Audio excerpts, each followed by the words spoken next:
ज्ञान के समाजशास्त्र पर कार्ल मैनहीन के विचारों की व्याख्या कीजिए। ज्ञान के समाजशास्त्र पर कार्ल मैनहीन के विचारों की व्याख्या कीजिए। ज्ञान का समाजशास्त्र समाजशास्त्र की उन नवीन शाखाओं में है जो विकास तथा उनकी अभिव्यक्ति के विभिन्न रूपों से संबंधित है। सिद्धांत ज्ञान का समाजशास्त्र ज्ञान तथा अस्तित्व के पारस्परिक संबंधों की व्याख्या करता है। एक सिद्धांत के रूप में इसका विवेचन उन विधियों पर आधारित है जिनके अनुसार सामाजिक संबंध विचारों को प्रभावित करते हैं। ज्ञान का समाजशास्त्र यह बताता है कि यह यथार्थ किस प्रकार विचारों का निर्धारण करता है। समाजशास्त्र समाज का विज्ञान है, परंतु इसका अध्ययन मात्र इसी के द्वारा संभव नहीं है, इसलिए इसकी कई शाखाओं का विकास हुआ। ज्ञान समाजशास्त्र के संबंध में निम्न विद्वानों की परिभाषाएं महत्वपूर्ण हैं। कोजर तथा रीजर वर्ग के अनुसार ज्ञान के समाजशास्त्र को व्यापक रूप से समाजशास्त्र की वह शाखा कहा जा सकता है जो कि समाज और विचार के मध्य संबंधों का अध्ययन करती है। फ्रांज एडलर के अनुसार ज्ञान का समाजशास्त्र विज्ञान की एक शाखा है जिसमें विचार और उनकी अभिव्यक्ति के विभिन्न स्तरों पर एक से संबंधित सामाजिक सांस्कृतिक कारकों का अध्ययन किया जाता है। मर्टन ने ज्ञान के समाजशास्त्र की परिभाषा देते हुए लिखा है, इसका मुख्यतः संबंध ज्ञान तथा समाज तथा संस्कृति में अस्तित्वीय कारकों के संबंधों से है। स्पोर्ट के अनुसार ज्ञान का समाजशास्त्र उन विधि से संबंधित है जिसमें विचारों की प्रणालियाँ, चाहे वे ज्ञानात्मक हों या मूल्यात्मक या दोनों हों, सामाजिक तथ्यों से निर्धारित होती हैं। उपर्युक्त परिभाषाओं से स्पष्ट है कि ज्ञान का समाजशास्त्र समाज तथा विचारों के पारस्परिक संबंधों की व्याख्या करता है। यह उन बात की व्याख्या करता है कि ज्ञान तथा समाज के बीच किस प्रकार संबंध निश्चित होते हैं। यह इस मान्यता पर आधारित है कि प्रत्येक विचार का अस्तित्व एक निश्चित परिस्थिति में होता है। परिस्थिति के संबंध में ही विचार विकसित होते हैं। अतः किसी भी विचार के प्रारूप को समझने के लिए परिस्थिति का अध्ययन आवश्यक है। ज्ञान के समाजशास्त्र में कार्ल मैनहीन का योगदान।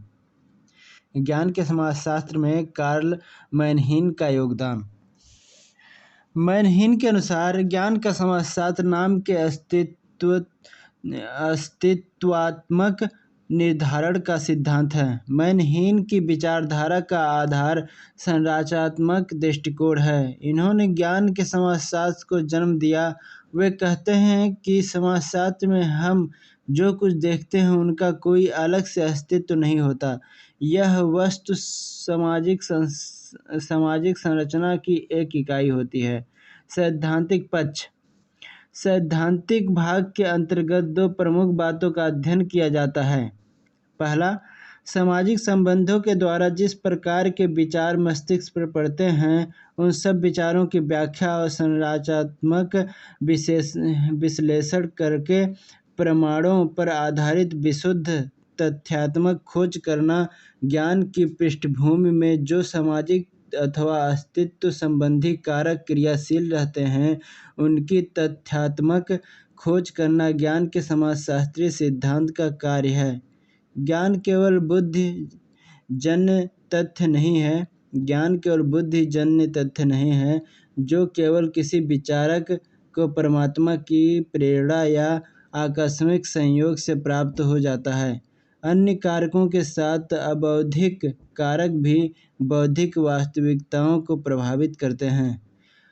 हमारे अस्तित्व की दशाएं विचारों की उत्पत्ति के साथ साथ उनके स्वरूपों और अंतर्वस्तु को भी प्रभावित करती हैं, जिनके कारण हमारा अनुभव और अवलोकन निश्चित सीमाओं से बच जाता है।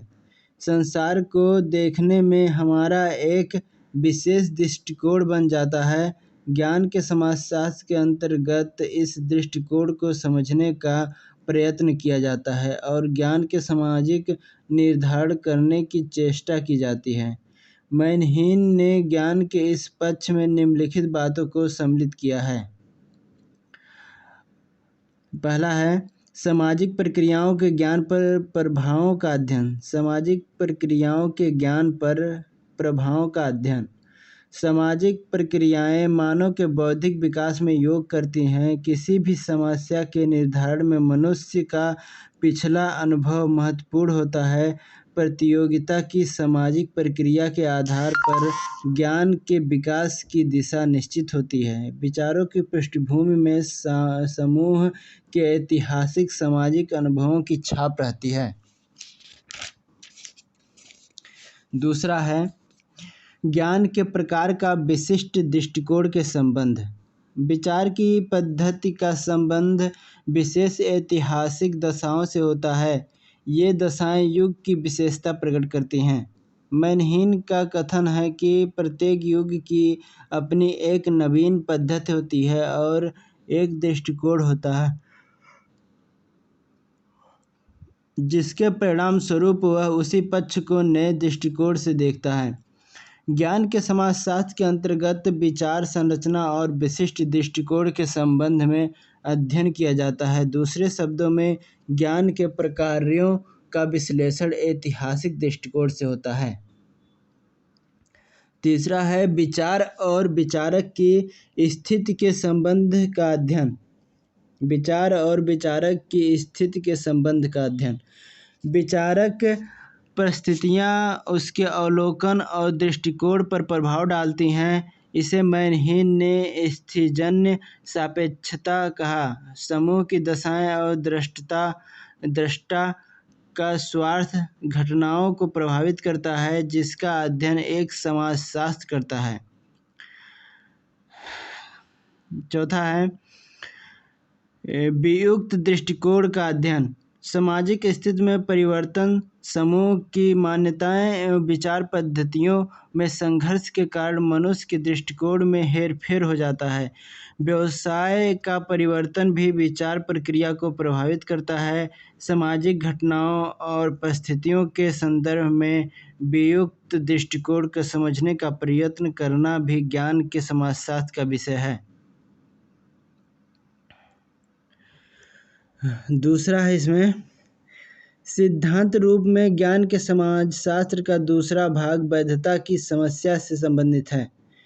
ज्ञान शास्त्रीय समस्याओं का समाधान इस पक्ष से संबंधित तथ्य है। यह भाग वास्तविकता अर्थात वैधता की विशिष्टता को प्रकट करता है।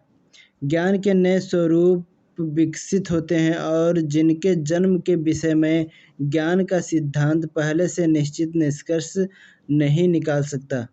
ज्ञान शास्त्रीय अध्ययन में सत्य निरूपण और वैधता की समस्या प्रमुख है। इस समस्या का समाजशास्त्रीय और वैषयिक विवेचन ज्ञान के समाजशास्त्र के सैद्धांतिक पक्ष का दूसरा भाग है। ऐतिहासिक समाजशास्त्रीय पद्धति। ऐतिहासिक समाजशास्त्रीय पद्धति ज्ञान के समाजशास्त्र के क्षेत्र में अनुसंधान संबंधी विकास महत्वपूर्ण है। मैनहीन के अनुसार इस क्षेत्र में उसे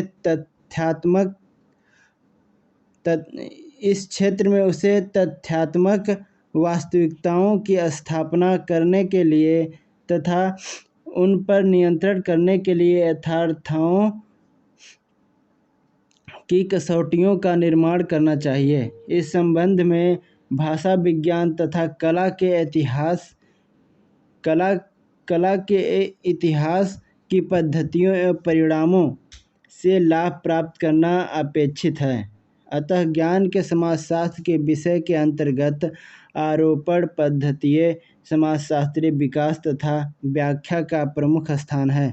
संक्षेप में मैनहीन के अनुसार ज्ञान के समाजशास्त्र के विषय क्षेत्र में विचार और क्रिया के पारस्परिक संबंधों की व्याख्या और विश्लेषण संबंधित है। ज्ञान के असैद्धांतिक निर्धारक कारकों का महत्वपूर्ण सामाजिक परिस्थितियों और समूह की ऐतिहासिक पृष्ठभूमि में विकसित होने वाले विशिष्ट दृष्टिकोण का ज्ञान के प्रकारों के साथ संबंध, अतार्किक स्तर और समूह के ऐतिहासिक सामाजिक अस्तित्व और सामाजिक संरचना की कमी के रूप में विचारधारा की मान्यता आदि ज्ञान के समाजशास्त्र के अध्ययन के प्रमुख विषय हैं। मैनहीन के ज्ञान के समाजशास्त्र की आलोचना। मैनहीन के ज्ञान के समाजशास्त्र की आलोचना। मैनहीन द्वारा प्रस्तुत ज्ञान के समाजशास्त्र की अनेक लेखकों ने आलोचना की है। ये आलोचनाएं निम्न प्रकार हैं। पहला है, मैनहीन के सिद्धांत के बारे में सर्वप्रथम यह उत्पत्ति की जाती है कि उन्होंने चिंतन प्रणाली के अंतर्गत व्यक्ति के विचार को विशेष महत्व नहीं दिया है, किंतु स्टार्क ने इसके विपरीत मत दिया है। स्टार्क के अनुसार व्यक्ति समूह का मुख्यांग होता है। उसके अनुसार समूह के ज्ञान में व्यक्ति के ज्ञान का विशेष योगदान होता है। दूसरा है, मैनहीन के सिद्धांत के बारे में द्वितीय आपत्ति यह है कि मैनहीन ने केवल यह बताया है कि ऐतिहासिक तथा सामाजिक परिस्थितियों के अनुसार समाज के किस वर्ग में किस प्रकार का ज्ञान पाया जा सकता है, किंतु मैनहीन ने यह नहीं बताया कि कौन सा ज्ञान वास्तविक होता है। अतः काफमैन का मत है कि मैनहीन द्वारा प्रस्तुत ज्ञान का समाजशास्त्र शुद्ध ज्ञान की कसौटी को प्रस्तुत नहीं करता। इसी तथ्य को मर्टन ने भी प्रस्तुत किया है। मर्टन के अनुसार समाज के जितने वर्ग हैं उनमें उतने ही प्रकार का ज्ञान व्याप्त है। अतः कौन सा ज्ञान शुद्ध है, इसकी चर्चा मैनहीन ने नहीं की है। तीसरा, कार्ल पॉपर का मत है कि ज्ञान के समाजशास्त्री अपनी पूर्ण विचारकीय को समाप्त करने में असमर्थ रहे हैं। वे ज्ञान के केवल सामाजिक पहलू को लेते हैं और ज्ञान को व्यक्ति की चेतना में मानते हैं।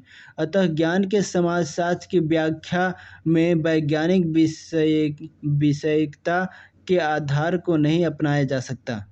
चौथा, अपने अनेक लेखकों के अनुसार मैनहीन ने जिन तथ्यों को प्रस्तुत किया है उन्हें पूर्ण रूप से सत्य नहीं माना जा सकता।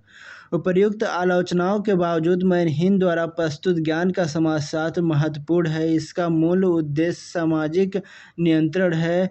जब हम यह समझ लेते हैं कि लोग किस प्रकार सोचते हैं और क्या सोचते हैं, तो सामाजिक नियंत्रण की क्रियाएं सरल हो जाती हैं।